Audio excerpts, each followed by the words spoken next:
നമുക്ക് രേവതിയുടെ സച്ചിയുടെ നാളത്തെ നല്ലൊരു കഥ കേട്ടാലോ? വീഡിയോ ഇഷ്ടപ്പെടുവാണെങ്കിൽ ഒന്ന് ലൈക്ക് ചെയ്ത് ഹൈപ്പ് ചെയ്യാൻ മറക്കരുതേ. അതോടൊപ്പം തന്നെ ആദ്യമായി കാണുന്നവരാണെങ്കിൽ സബ്സ്ക്രൈബ് ചെയ്യാനും മറക്കരുത് കേട്ടോ. അങ്ങനെ ഒടുവില് രേവതിയുടെ വാക്കുകളൊക്കെ കേട്ടിപ്പോ സച്ചിക്കാണെങ്കിൽ സങ്കടവും ദേഷ്യമൊക്കെ വന്നു.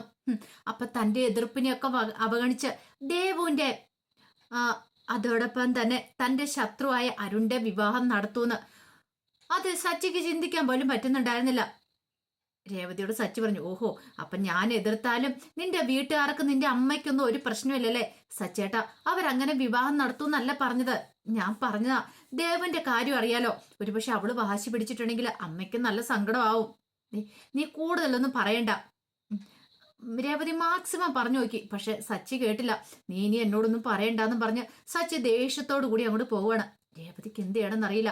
ഈ സച്ചേട്ടൻ ഇങ്ങനെ തുടങ്ങി എന്താ ചെയ്യുന്നേ? അവരവരുടെ ജീവിതം നന്നായിട്ട് ജീവിക്കട്ടെ. ഇഷ്ടപ്പെട്ട ഒരാളെ ജീവിതത്തിലേക്ക് കൂട്ടിക്കൊണ്ടുവരാനല്ലേ ശ്രമിക്കേണ്ടത്.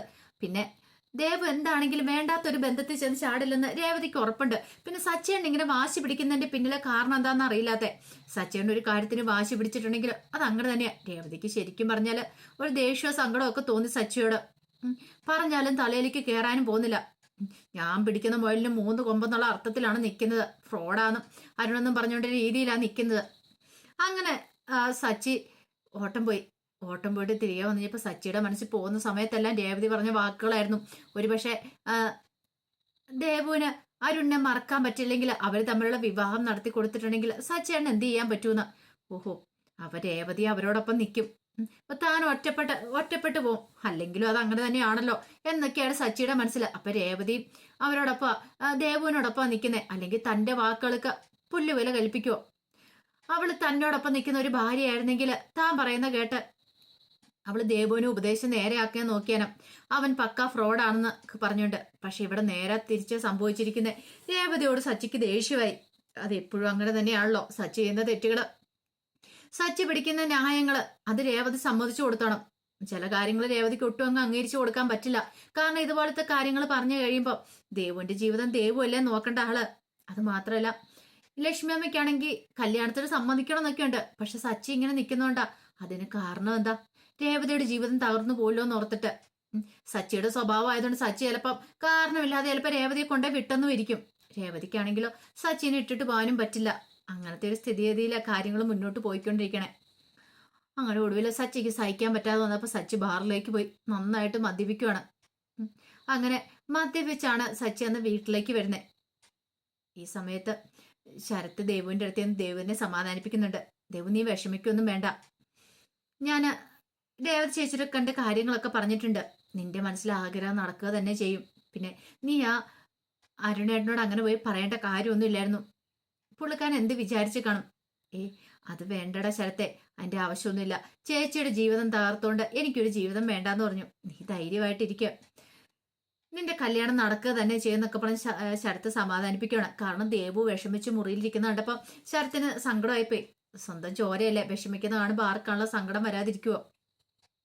സച്ചി വിചാരിക്കുന്ന പോലെ ഒന്നുമല്ല അരുൺ നല്ലവനാന്ന് ശരത്തിന് തോന്നിയിട്ടുണ്ടായിരുന്നു. ഒരുപക്ഷെ രണ്ടുപേരും തമ്മിൽ അങ്ങോട്ടും ഇങ്ങോട്ടും പ്രശ്നം ഉണ്ടായതുകൊണ്ട്. ഇപ്പം അല്ലായിരുന്നെങ്കിൽ ഈ പ്രശ്നങ്ങളൊന്നും ഉണ്ടാകത്തുമില്ലായിരുന്നു. ആ സമയം സച്ചി മദ്യപിച്ച് വീട്ടിലേക്ക് എത്തുമ്പോഴത്തേനും ചന്ദ്രമതിയാണ് എന്ന് കഥ തുറക്കണേ. ചന്ദ്രമതി നോക്കി കഴിഞ്ഞപ്പോ സച്ചി മദ്യപിച്ച് 4 കാലം നിൽക്കുന്ന. എന്താടാ, നീ മദ്യപിച്ചിട്ടുണ്ടോന്ന് ചോദിച്ചു. ആ ഉണ്ട്. ഇതാര്? എന്റെ പുന്നാര അമ്മേ, ഇങ്ങോട്ടേക്ക് വന്നേന്നൊക്കെ പറഞ്ഞ് ചന്ദ്രമതിയുടെ കയ്യിലേക്ക് പിടിച്ചു. ഡാ, എന്റെ കയ്യേന്ന് മര്യാദയ്ക്ക് വിടാൻ പറഞ്ഞു. ഞാൻ എന്താണെങ്കിലും അങ്ങനെ വിടുന്നില്ല. എന്റെ അമ്മ ഇങ്ങോട്ടേക്ക് വന്നേ എന്നൊക്കെ പറഞ്ഞോണ്ട് ഒടുവിൽ എന്ത് ചെയ്തു? ചന്ദ്രമതിയെ കയറി കയ്യിലേക്കൊക്കെ പിടിക്കുമ്പോഴത്തേനും രവീന്ദ്രൻ അങ്ങോട്ട് വന്നു. രവീന്ദ്രൻ വന്നിട്ട് ചോദിച്ചു, എന്ത് പരിപാടിയാണ് നീ കാണിക്കുന്നത്? നീ മദ്യപിച്ചിട്ടുണ്ടോന്ന് ചോദിച്ചു. അച്ഛാ, ഞാൻ ഇന്ന് ഇത്തരം മദ്യപിച്ചിട്ടുണ്ടെന്ന് പറഞ്ഞു. അപ്പോഴേക്കും ഒച്ചപ്പാടും ബഹളം അങ്ങോട്ട് രേവതി അങ്ങോട്ട് വന്നു. രേവതി കണ്ടി കാഴ്ച. ആ സമയത്ത് രവീന്ദ്രൻ പറഞ്ഞു, എടാ, നിന്നോടല്ലേ പറഞ്ഞ മദ്യപിക്കണമെന്ന്? പറഞ്ഞ നിന്റെ തലയിലേക്ക് കയറത്തില്ലേ? എന്ത് ചെയ്യാനാ അച്ഛാ, സങ്കടം കൊണ്ട് ഞാൻ മദ്യപിച്ചാന്ന് പറഞ്ഞു. സങ്കടോ? നിനക്കെന്താടാ ഇപ്പൊ അത്ര സങ്കടം? അതൊന്നും പറഞ്ഞ അച്ഛന് മനസ്സിലാകത്തില്ല. എന്റെ വിഷമം എനിക്കും അറിയത്തുള്ളൂ. കാര്യം പറഞ്ഞാൽ അച്ഛനും അമ്മയും തമ്മിൽ വഴക്കുണ്ടാക്കും. അപ്പോഴേക്കും ചന്ദ്രമതി ഇങ്ങനെ നോക്കി സച്ചിയെ. എന്നാലും അമ്മ പറയുന്ന അച്ഛനും അച്ഛൻ പറയുന്ന അമ്മ അനുസരിക്കില്ലേന്ന് ചോദിച്ചു. അച്ഛൻ പറയുന്ന അനുസരിക്കില്ലേ അമ്മ? അമ്മ അനുസരിക്കും എന്ന് പറഞ്ഞു. അത് കേട്ടപ്പോ രവീന്ദ്രൻ പറഞ്ഞു, അതിനിപ്പോ ഇവിടെ എന്താ സംഭവിച്ചേ? നീ പറയുന്ന കാര്യങ്ങളൊക്കെ രേവതി അനുസരിക്കില്ലേ? പിന്നെ നിൽക്കുന്നവളോ? രേവതിയെ ചൂണ്ടിക്കാണിച്ചോണ്ടാണ് പറയണേ. അവള് ഞാൻ പറയുന്ന കാര്യങ്ങളൊന്നും അനുസരിക്കില്ല. അവൾ അതിന് നേരെ ഓപ്പോസിറ്റേ ചെയ്യുള്ളൂ. അതാ അവളുടെ സ്വഭാവം എന്ന് പറഞ്ഞു. ചന്ദ്രമതി രേവതിയെന്ന് നോക്കുകയാണ്. ചന്ദ്രമതിക്ക് മനസ്സിലായി എന്തോ കാര്യമായിട്ട് സംഭവിച്ചിട്ടുണ്ടെന്ന്. രവീന്ദ്രൻ പറഞ്ഞു, രേവതി നീ ഇവനെ മുറി കൊണ്ടുപോയി പിടിച്ച് കിടത്താൻ നോക്കാൻ പറഞ്ഞു. എന്നെ പിടിക്കുമൊന്നും വേണ്ട ആരും എന്നും പറഞ്ഞുകൊണ്ട് ദേഷ്യപ്പെട്ടു. രേവതിയോട് ദേഷ്യപ്പെടുകയാണ്. അപ്പോഴേക്കും രവീന്ദ്രൻ പറഞ്ഞു, എടാ എന്റെ കയ്യിൽ നല്ലത് മേടിക്കുമെന്ന് പറഞ്ഞു. അച്ഛൻ പോയിക്കോ, അച്ഛൻ പോയി കിടന്നോ. ഞാനിവിടെ ഇച്ചേരം അമ്മയോട് വർത്താനം പറയട്ടെ എന്നൊക്കെ പറഞ്ഞു. എന്ത് വർത്താനം പറയാനായിട്ട്?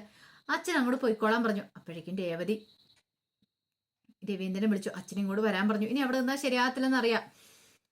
അങ്ങനെ രവീന്ദ്രനോട് പറഞ്ഞു, അച്ഛൻ പോയി കിടന്നോ, ഞാൻ സച്ചിയുടെ മുറി കൊണ്ട് കിടത്തിക്കോളാന്ന് പറഞ്ഞു. അങ്ങനെ രവീന്ദ്രൻ അങ്ങോട്ട് പോയി. ആ സമയത്ത് ചന്ദ്രമതിയുടെ കയ്യിലേക്ക് പിടിച്ചിട്ട് സച്ചി പറഞ്ഞു, അമ്മ ഇങ്ങോട്ട് വന്നേന്ന് പറഞ്ഞു.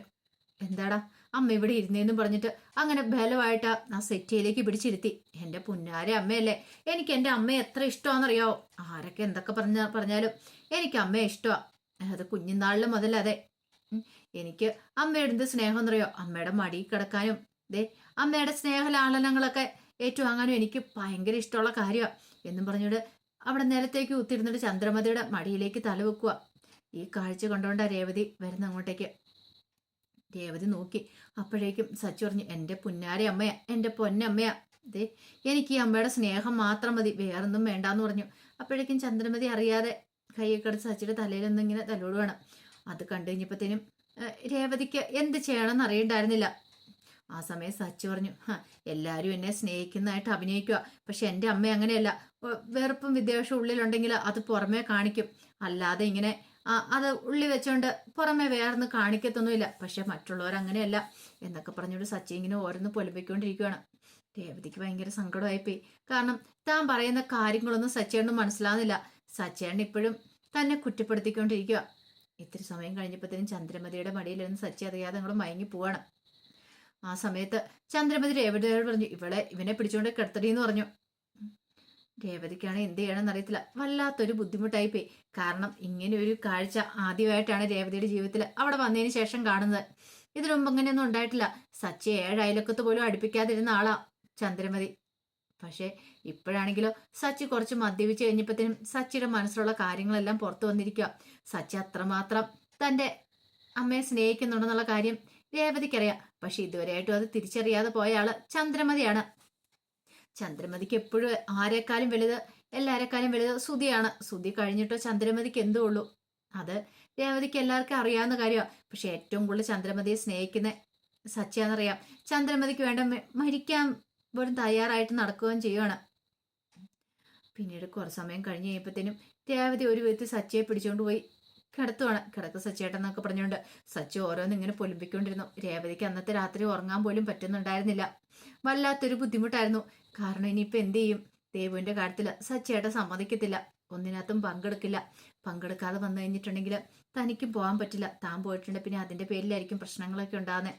ദൈവമേ, എങ്ങനെയെങ്കിലും ഈ പ്രതിസന്ധി ഒന്ന് മാറ്റി കിട്ടണമെന്നൊരു പ്രാർത്ഥന മാത്രമേ രേവതിയുടെ മനസ്സിലുണ്ടായിരുന്നുള്ളൂ. ആ സമയത്ത് ശ്രുതി ഒരു കാര്യം തീരുമാനിച്ചു. ആദ്യമേ പോയി വിളിച്ചുകൊണ്ട് വരണം. കുറച്ച് ദിവസം അവനെ ഇവിടെ കൊണ്ടുവന്ന് നിർത്തണം. പക്ഷെ ഇതിൻ്റെ ഇടയ്ക്ക് വീട് മാറ്റം, അവൻ്റെ സ്കൂൾ മാറ്റം കാര്യങ്ങളെല്ലാം നടക്കണം. അപ്പോൾ അതൊരു കാരണവശാലും ശ്രുതിയോ രേവതിയെ സച്ചോ ആരും അറിയാനായിട്ടും പാടില്ല.